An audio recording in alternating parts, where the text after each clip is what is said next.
One man is in jail tonight after a deadly drive-by shooting in Algiers, and a little boy was among the victims.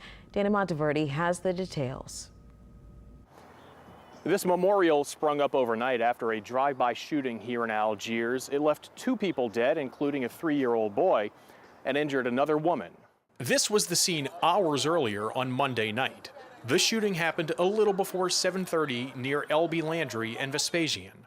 In addition to the boy, a 23-year-old man was killed. A 48-year-old woman was hit in the leg, reportedly as she picked up the boy and tried to run for cover. Police say this man, 19-year-old Ron J. Stedman, was one of at least 4 people in a pickup truck from which shots were fired. He's in jail tonight on charges including principal to second-degree murder, illegal carrying of weapons, and flight from an officer.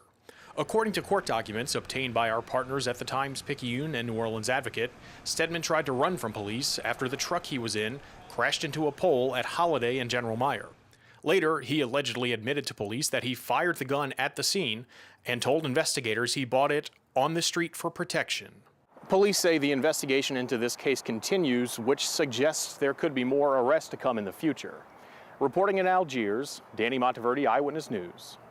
And Stedman has no prior record in Orleans Parish. His bond was set at $520,000.